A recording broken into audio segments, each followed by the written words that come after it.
Hello everybody. Today is July 20th, I think, and I guess I just assumed because everyone has been posting these like mid-year book tag videos and posting them on Instagram too, that it was halfway through the year. July 2nd is officially like halfway through the year.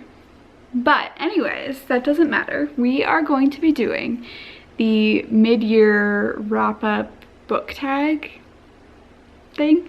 Okay, so to do some like stats catch-up, I guess, for 2023 my reading goal I set was 50 books, just because last year I didn't keep track of how many books I read. I have no idea, and so I didn't really know what the vibes were, like if that was low or high. I don't know, but I am ahead by 16 books. Storygraph says I've read 39. So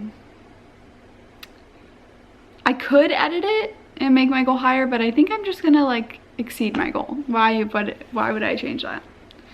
Let's just have some satisfaction. Next year I'll definitely do higher though. So I have read 39 books so far this year. I feel like I've read more. I think because I've read so many long books and so many series this year that it just feels like I've read more. But anyways, I have read 39. Take with that what you will. Should we go through my Storygraph thing? So I've read 39 books, 18,957 pages. The mood that I read the most is emotional, adventurous, and mysterious. Interesting. And I typically read medium. 64% of the books I've read this year have been medium pace. And 59% of the books I've read this year have been between 300 and 499 pages. And then 36% have been over 500 pages. I have read 97% nonfiction. I mean fiction. I've only read one nonfiction, and that was my goal this year, was to read more nonfiction, but last year I read 0, so I've already met that goal. Yeah, I think that's all. My average rating in my 38 reviews is 38 reviews. So I didn't review one book. Is that a book I DNF'd? I did DNF one book this year. But my average rating is 3.98 stars, so almost 4 stars. That's pretty good, I feel like. I'm not really sure, but I feel like that's pretty good. But yeah, today we are doing the mid-year book tag. So there's 11 questions, and it took me so long.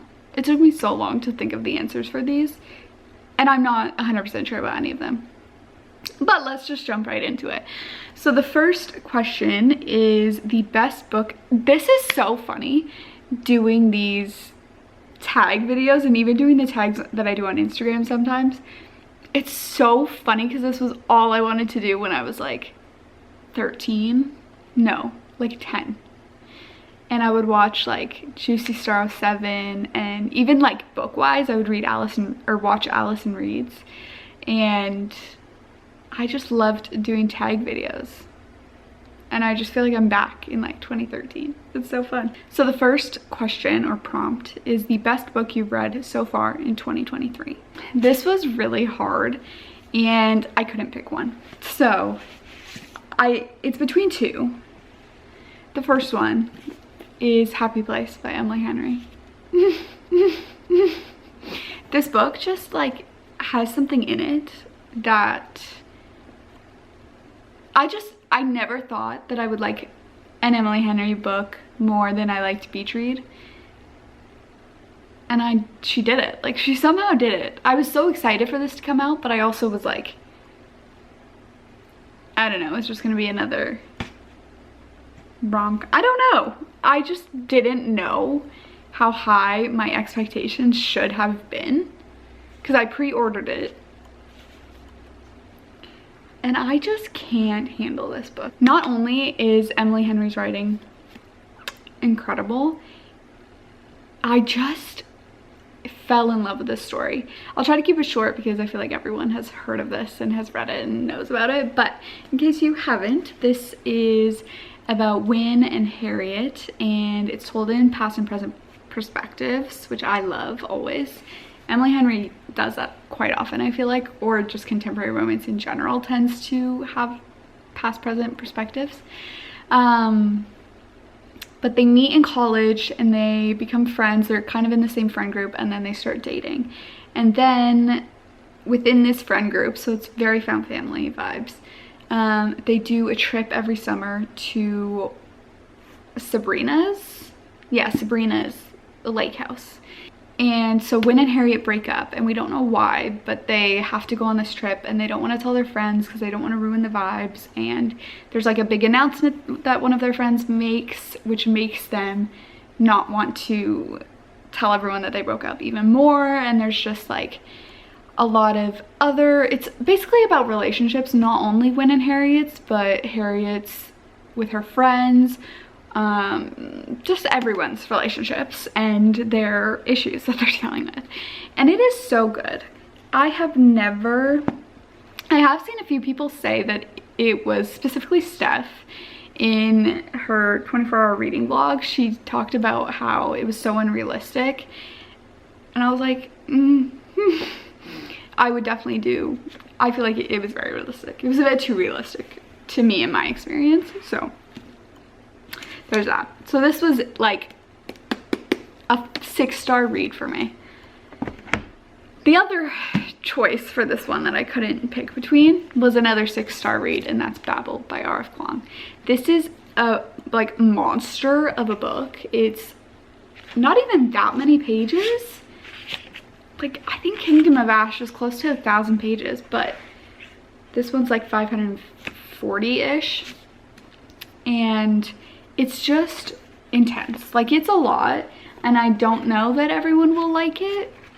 I don't know. Okay, so at the beginning of this book, you meet Robin, who his whole family has just died due to disease, and he is an orphan, and he basically gets saved by a professor who takes him to London and educates him and basically trains him to go to Oxford. And then you kind of see Robin's journey at Oxford, specifically at the Language Institute, Babel. The one thing that made this book so stand out to me is the found family in this book. It just hits, and it ripped me to shreds. The ending killed me. And I don't really know what else to say about this. It's intense, but I think it's worth it. If you can like just try and get into it, I would recommend trying, because this is like, I've never read a book like this in my life. I've never read a book that made me think so much, that taught me so much, that was so interesting and entertaining and engaging while also being thought-provoking and like actually bringing in real themes that we're dealing with in politics and war and all these things. Incredible. It's one of my most annotated books ever.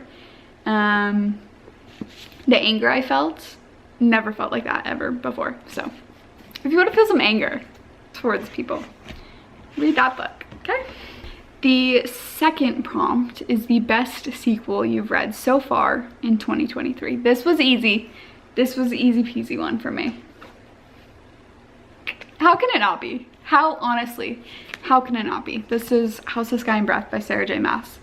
Also a monster of a book, but did it feel like it? No. That's the only thing. Babel, it did feel long. It did take me a long time to read, but in a good way. This is like 800 pages. So this is the second book in the Crescent City series by Sarah J. Maas. If you've read it, then you know why it's the best sequel I've ever read. The ending, the epilogue. No, not the epilogue. I think the epilogue is about it's a different character. But the ending of this book killed me.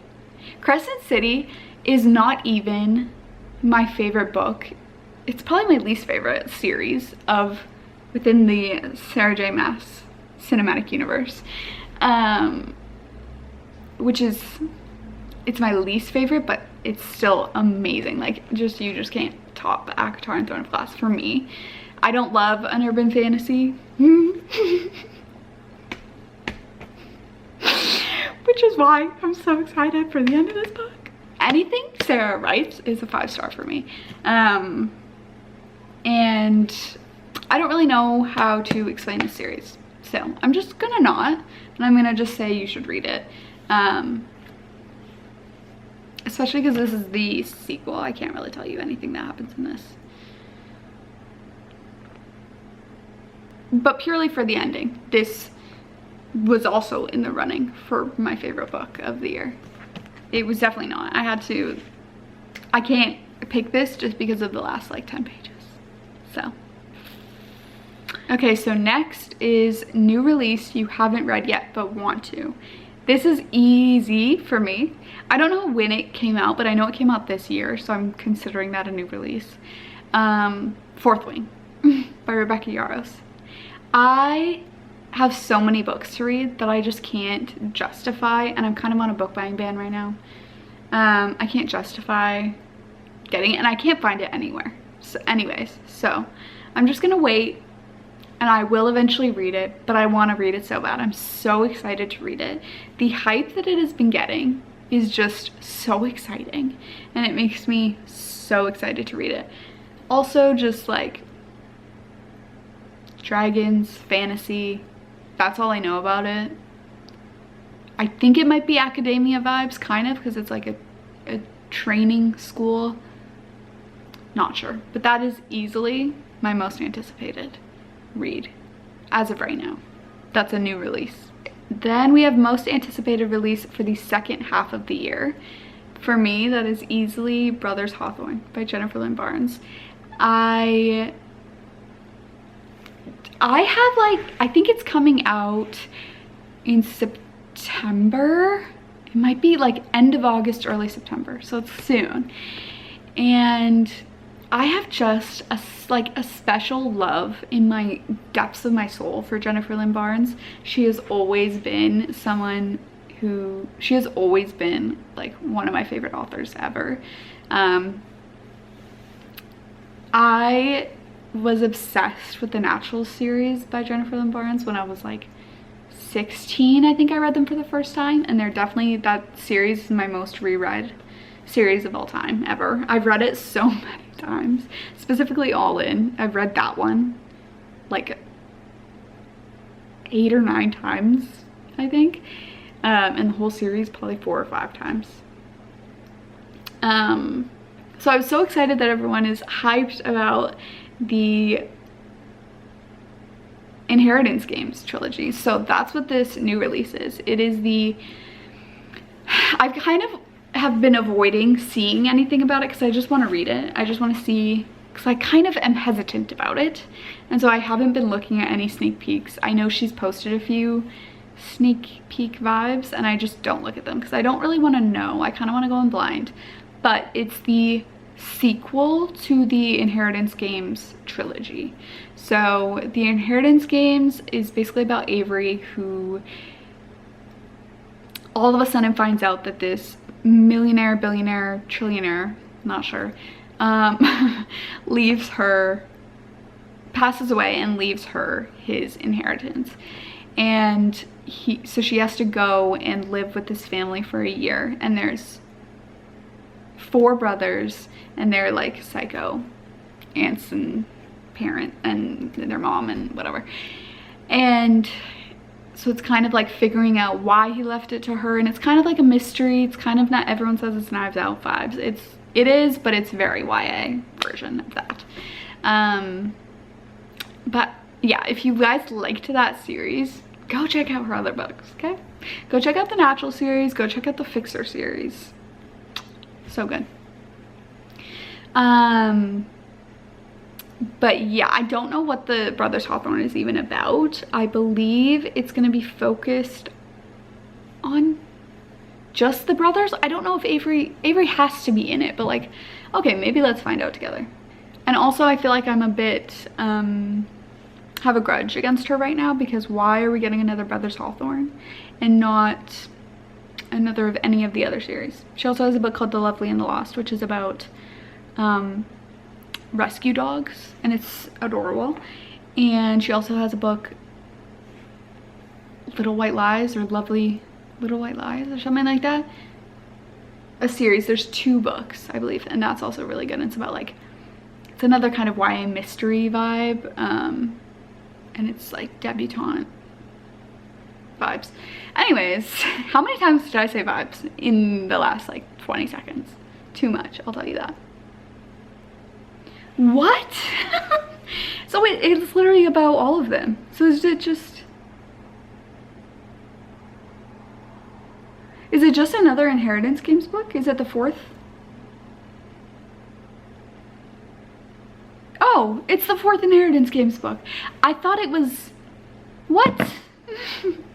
Okay, I just am kind of annoyed also because I loved how Avery ended the 3rd book. The like big announcement she made at the end of the 3rd book. I loved that, and I loved just having that be the ending. So I'm kind of confused because literally they're all in it. It's about Grayson, Jamathan,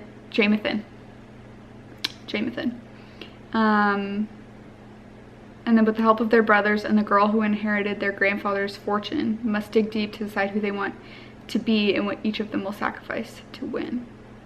So they're infiltrating an underground gambling club.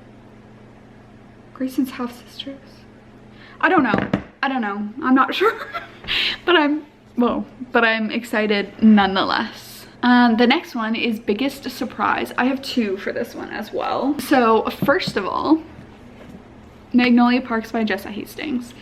I look at the annotations, that is wild. I was going into this, I was excited to read it beforehand. It was like pure, like right in the middle of when everyone was really hyping it up on Book Talk and all these things.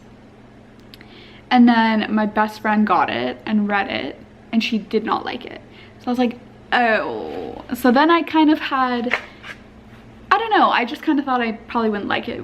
Her and I usually have these same feelings about books, and we tend to like the same types of books. So when she really didn't like it, I was like, maybe I won't really like it. But big surprise. I was very surprised with how much I was obsessed with it. And I immediately needed to buy my own copy and buy the rest of the series. So this is another very heavily annotated book. It's basically, everyone says, and it's fitting, it's Gossip Girl set in the UK, which is accurate. It's basically about a toxic relationship between Magnolia and BJ, and you see them in love and they break up and something terrible happens and they can't let go of each other. They love each other so much, but they hurt each other all the time, and it's just this vicious cycle, and it never stops. It never stops, but it's juicy and I enjoyed it. The second one is Mary Jane by Jessica Onion Blau. This one I read in my Bookstagrammers Pick What I Read for a Week video. I'm not sure if that's what I ended up calling it actually. But I put this book off for so long. I wanted it really badly when everyone was really hyping it up. And then I kind of just didn't read it for a while. I think I got it at Christmas or something like that. And then I just never picked it up. I find literary fiction or like general fiction really hard to pick up, but then I always love them. So I don't know. But it took me so long to get into it, or to finally pick it up, and I loved it. It kind of felt like a therapy session for me, but in a good way. I loved it. So this is basically, it's set in 1970s. It's about Mary Jane, who is from a very strict conservative family, and she goes to nanny for a doctor. And then when she gets there, she realizes that they're very the opposite of her family. They're very free, wild, do whatever you want, vibes. And then also while she's nannying for that family, the dad, the doctor, is a psychiatrist who works with people with addiction, and his client is a famous rock star and his movie star wife, and they come to live with them for the summer. So it's kind of all about their relationships through the eyes of Mary Jane. And it's very, very good. It's so interesting. It's so heartwarming. The ending killed me. It was so good. I highly, highly, highly recommend this book. The next prompt is favorite new author.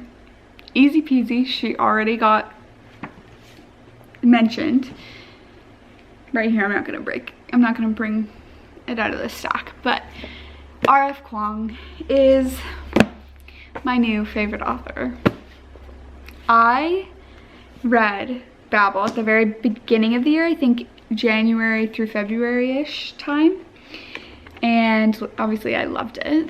And so then I picked up The Poppy War just purely because it was R.F. Kuang and I needed to read more, and she did not disappoint. I don't understand how she's so smart and writes books that, like, I feel like I'm learning things, but it's still so entertaining and like I'm on the edge of my seat. And yeah, so the first book is The Poppy War, and it basically follows Rin, and she goes to this academy called Seingard, which is a military school, and it's kind of just about her experience through that and then onwards. And it just like is so good. Not only is the found family so good, the found family is so good, the psych, C-I-K-E, once you get there you'll know what I'm talking about, is so good. It also, like, she finds a way to talk about race and privilege and war and even military techniques and advancements in a way that's like interesting and so just enthralling. I don't know. The review on the back says it pulls from East Asian history, including the brutality of the Second Sino-Japanese War, which I believe is when Japan invaded China. I'll fact check that before I put that in this video, but anyways, this book was amazing. 5 stars. I am halfway through The Dragon Republic, which is the second book, and then The Burning God is the third book, and it's a trilogy. I will say that this book is brutal. It's hard. So specifically the first book, so far it hasn't been as bad in this book, but there's like a few scenes that are very, very graphic and violent and slightly sickening. So look up trigger warnings. And there's also, I've seen a few TikToks where they say like specifically skip this page, this page, this page, whatever. So then you can still read it and enjoy it, but skip the most like really traumatizing parts.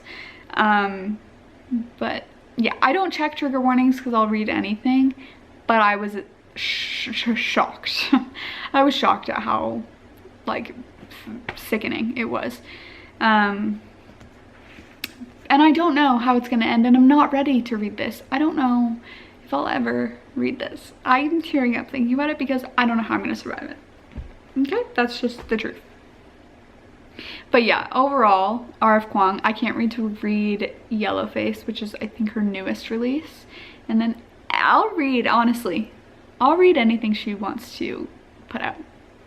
Well, I am her #1 fan. Speaking of the Poppy War trilogy, newest fictional crush was a really hard prompt for me. I couldn't really think of anything. Now that I'm talking aloud, I actually think I would say, yeah, I think I would, I don't know. Okay, originally when I was doing this, I said Neha, and he is in the Poppy War trilogy. I just love him so much. There's no romance really in this series, so far at least. But there's something about him that just like every time his name is on the page, I get so excited and I'm like, wanna cry. Yeah, I just love it so much. The other runner-ups was Jax from the Caraval trilogy and Once Upon a Broken Heart and The Ballad of Never After. The duology is about him, but he's also in the Caraval trilogy. Don't know why I had to, that was so roundabout way of saying that. He was a big runner-up for me. And then also, just as I was talking out loud, I remembered Ryan Shea from The Right Move by Liz Tomford. Oh my god, that man, he is just like impeccable. Like Ryan Shea can do no wrong. So he might be up there.